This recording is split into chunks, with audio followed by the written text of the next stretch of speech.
জামায়াত ইসলামী মনে করে যে এই সংসদ পরিচালনা করতে হবে আল্লাহর আইন দিয়ে, এই মন্ত্রী পরিষদ পরিচালনা করতে হবে আল্লাহ রাব্বুল আলামিনের আইন দিয়ে, সুপ্রিম কোর্ট চলবে আল্লাহ রাব্বুল আলামিনের আইন দিয়ে, এখানকার প্রধানমন্ত্রীর দপ্তর চলবে আল্লাহ রাব্বুল আলামিনের আইন দিয়ে, এখানকার প্রধানমন্ত্রীর দপ্তর চলবে আল্লাহ রাব্বুল আলামিনের আইন দিয়ে। কোনো কথা হবে না কারো। কেন করতে হবে এটা আল্লাহ পরিষ্কার বলেছেন, আলা লাহুল খালকু ওয়াল আমর। এই সৃষ্টিকার বলেন তো আল্লাহ রাব্বুল আলামিন, চলবে কার আইনে বলেন তো আল্লাহ রাব্বুল আলামিন। আল্লাহর পরিষ্কার কথা। এইভাবে এই আল্লাহর আইন ছাড়া এই বাংলার জমিনে কেউ ইনসাফ প্রতিষ্ঠা করতে পারবে না, হক প্রতিষ্ঠা করতে পারবে না। চ্যালেঞ্জ পারে নাই, পারবেও না।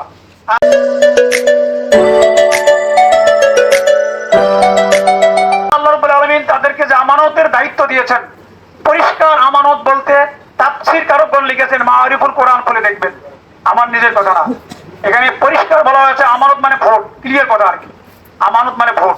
তাহলে আমরা যারা ভোট দিব, ভোট দেওয়ার সময় আল্লাহ রাব্বুল আলামিনের চিন্তা ভাবনা অনুযায়ী, আল্লাহ রাব্বুল আলামিনের কথা অনুযায়ী এই ভোটটা আমাকে সঠিক জায়গায় দিতে হবে। যদি বেঠিক জায়গায় দেই তার পরিণতি খারাপ। কি খারাপ? মুহতারাম উনি কোরআনের আয়াত দিয়ে আপনাদের বুঝিয়ে দিয়েছেন, মাই ইয়াশফাউ শাফাআতান বিল হাসানা, যারা হাসানার দিকে সুপারিশ করবে, এই সুপারিশ করার কারণে তাদের আমলনামায় ভালো কিছু লেখা হবে, যতগুলো ভালো কাজ হবে তার একটা হিস্সা তার আমলনামায় লেখা হবে। আর যদি খারাপ জায়গায় ভোট দেন, তাহলে উনি যতগুলো খারাপ কাজ করবে সেই খারাপ কাজের একটা হিস্সা আমলনামায় লেখা হবে। কাল কিয়ামতের মাঠে উঠে বলবেন যে আল্লাহ, আমি তো জেনা করি নাই, আমার আমলনামায় জেনার লেখা কেন? বলবেন মিয়া তুমি তো করো নাই, কি তুমি যাকে নেতৃত্ব দিয়ে এসেছো সে তো জেনার কাম, জেনার লাইসেন্স দিয়ে দেশ ভরাই দিছে, কাজেই তার একটা অংশ তোমার কাছে যাবে। তাহলে আমরা কি সেই মহাবিপদ টেনে নিবো বলেন তো? না। এই জন্য আমি ক্লিয়ার বলতে চাই যে এই আমানত সঠিক জায়গায় দিতে হবে। এতদিন দিতে পারি নাই নানা কারণে, এখন আমাদের সুযোগ এসেছে, আমাদের যে আমানত আল্লাহ রাব্বুল আলামিন দিয়েছেন সঠিক জায়গায় দিব ইনশাআল্লাহ। দ্বিতীয় কথা হলো, যারা নেতৃস্থানীয় ব্যক্তি তাদেরকেও বলা হয়েছে তোমরা ওই হক জনগণের কাছে, অধস্তনদের কাছে পৌঁছাও। সরকারি বরাদ্দ যা হবে তা কি করতে হবে বলেন তো? অধস্তন যারা আছে, এদেশের গরিব দুঃখী অসহায় মানুষ, তাদের কাছে পৌঁছাতে হবে, নিজে পৌঁছে দিয়ে আসতে হবে। তাহলে এই আদল এবং এই আমানত সঠিক জায়গায় সঠিকভাবে এই বাংলাদেশের 54 বছরের ইতিহাসে ব্যবহার কি হয়েছে আপনারা সাক্ষী? হয় নাই, হয় নাই। হলে এরকম হলে জামায়াত ইসলামী আমরা আজকে ভোট চাইতে আসতাম না। তারা যদি কোরআন হাদিস দিয়ে এবং কোরআনের আদল ইহসান ইনসাফ এগুলো প্রতিষ্ঠা করতো, সে হোক না আওয়ামী লীগ, হোক না বিএনপি, কারো আমরা সমালোচনা করতেছি না, তাহলে আমরা ভোট চাইতে আসতাম না। আমরাও মিলিয়ে ওই দলেই করতাম, ওদেরকে শক্তিশালী করতাম। কিন্তু 54টি বছরে আপনারা করলেন না কেন? বহুত সময় পেয়েছেন, না করার কারণে এই জনগণের উপর কি দুর্ভোগ নেমেছে। আপনার ক্ষমতায় গিয়ে এই দেশে কোটি কোটি হাজার হাজার কোটি টাকা প্রতি মিনিটে মিনিটে জমা হয় কোথায়? বাংলাদেশ ব্যাংকে। আমরা কি দেই? ট্যাক্স দেই, ভ্যাট দেই। এই 18 কোটি মানুষ এখানে বসবাস করে, 1 মিনিট যদি কথা বলি আমরা, ওর যদি 1 টাকা খরচ হয়, আরো একটা 25 পয়সা 30 পয়সা ওখানে সরকারের ঘরে গিয়ে জমা হয়। টুপি কিনি, চশমা যা কেনাকাটা করি তারও একটা হিস্সা সরকারের ঘরে গিয়ে জমা হয়। সেখান থেকে উচিত কি ছিল, তারা যদি কোরআন হাদিস যদি চালু থাকতো, কোরআনের আইন যদি চালু থাকতো, এই টাকা এখানে জমা হওয়ার পরে তারা জনগণের কল্যাণের জন্য বাজেট করে পুঙ্খানুপুঙ্খ রূপে এই টাকা জনগণকে বুঝিয়ে দিত। ঠিক কিনা বলেন? কিন্তু কোরআনের আইন না থাকার কারণে এবং ওই লোকগুলোর মধ্যে কোরআনিক চরিত্র না থাকার কারণে তারা লুটে পুটে চুষে সেই জনগণের আমানত সেখানে তারা ভক্ষণ করেছে। করেন কথা ঠিক কিনা? কোটি কোটি ডলার তৈরি করেছে, করে বিদেশের মাটিতে গিয়ে কি করেছে? বিদেশের মাটিতে গিয়ে অট্টালিকা তৈরি করে নিজেদের আখের গুছিয়ে, নিজেদের ছেলে সন্তানদের জন্য আখের গুছিয়ে বাংলাদেশের 12টা বাজিয়ে দিয়েছে। বলেন কথা ঠিক কিনা? তো কি আমরা কি চুপ করে বসে থাকবো?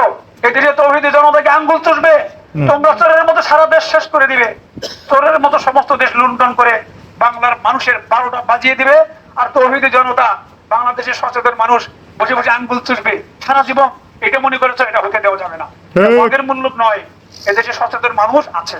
এই জন্য জামায়াত ইসলামী মনে করে যে এই সংসদ পরিচালনা করতে হবে আল্লাহর আইন দিয়ে, এই মন্ত্রী পরিষদ পরিচালনা করতে হবে আল্লাহ রাব্বুল আলামিনের আইন দিয়ে, সুপ্রিম কোর্ট চলবে আল্লাহ রাব্বুল আলামিনের আইন দিয়ে, এখানকার প্রধানমন্ত্রীর দপ্তর চলবে আল্লাহ রাব্বুল আলামিনের আইন দিয়ে, এখানকার প্রধানমন্ত্রীর দপ্তর চলবে আল্লাহ রাব্বুল আলামিনের আইন দিয়ে। কোনো কথা হবে না কারো। কেন করতে হবে এটা আল্লাহ পরিষ্কার বলেছেন, আলা লাহুল খালকু ওয়াল আমর। এই সৃষ্টিকার বলেন তো আল্লাহ রাব্বুল আলামিন, চলবে কার আইনে বলেন তো? আল্লাহর আইনে। আল্লাহর পরিষ্কার কথা। এইভাবে এই আল্লাহর আইন ছাড়া এই বাংলার জমিনে কেউ ইনসাফ প্রতিষ্ঠা করতে পারবে না, হক প্রতিষ্ঠা করতে পারবে না। চ্যালেঞ্জ পারে নাই, পারবেও না। আর যদি এটা আমরা চালু করতে পারি তাহলে অটোমেটিক্যালি ইনশাআল্লাহ হক প্রতিষ্ঠিত হবে।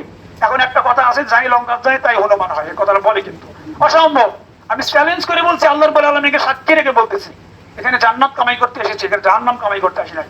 আল্লাহর রাব্বুল আলামিনকে সাক্ষী রেখে বলতেছি, জামায়াত ইসলামীর হাতে যদি ক্ষমতা আসে ইনশাআল্লাহ কোরআন দ্বারা দেশ চলবে এবং এই জনগণের একটি পয়সা টাকা নয়, একটি পয়সা তসরুপাত করে আমাদের দলীয় কিংবা আমাদের এমপি মন্ত্রীদের পকেটে প্যাটে ঢুকিবে না। একদম চ্যালেঞ্জ। উদাহরণ, আমরা দুটি মন্ত্রণালয় চালিয়েছি, তাদেরকে তো হত্যা করা হয়েছে, তাদের শহীদ করে দেওয়া হয়েছে।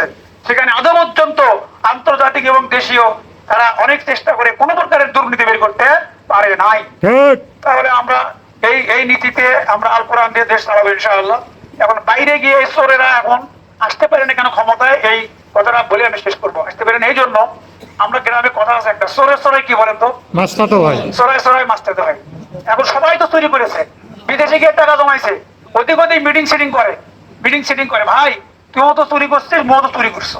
এবং জামায়াত ইসলামী যদি ক্ষমতায় আসে, জিরো টলারেন্স বলে দিচ্ছি, জিরো টলারেন্স। আপনি প্রধানমন্ত্রী ছেলে হন আর হচ্ছে আপনি প্রধানমন্ত্রী নিজে হন, এই জনগণের যে অর্থ চুরি করেছ এই অর্থের বিচার হবে, মনে রাখবেন, বিচার হবে। বিচার কি বলেন তো? কোরআন কি বলে? চোর যদি চুরি করে, সে মহিলা হোক আর পুরুষ হোক, মহিলা হয়েছেন বাঁচবেন না, মহিলা হোক আর পুরুষ হোক, আল্লাহ বলেছেন যে তার হাত কেটে দাও। এই চোরই যদি প্রমাণিত হয়, তার বাংলার জমিনে নিয়ে এসিয়া তার জিরো টলারেন্স, কোন প্রকারের ক্ষমতার দাপটকে লক্ষ্য করা হবে না, তার বিচার করা হবে।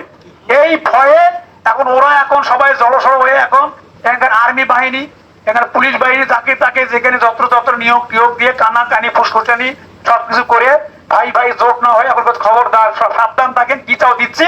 ওই জনগণের টাকায় জনগণক দিবি, ওদের কোনো ক্ষতি আছে কি? নাই। ওই জনগণের টাকায় পুলিশ, আর্মি, বিডিআর ইত্যাদিকে দিয়ে সব ক্যাপাসিটি করিয়া এক জোট না হয়ে আবার আগের স্টাইলে ভাই, হয় তুই নাই মুই, চুরির ভাগ তোরো, চুরির ভাগ মোরো। এইভাবে কি দেশটা চলতে পারে বলেন তো? জামায়াত ইসলামী সিদ্ধান্ত নিয়েছে জিরো টলারেন্স। মিয়া হাত সাবধান হয়ে যাও, আমরা একটা টাকার দুর্নীতি করবো না এবং সারা বাংলার কোন পার্টিকে, কোন স্থান থেকে, কোন ব্যক্তিকে আমরা দুর্নীতি করতে দেবো না।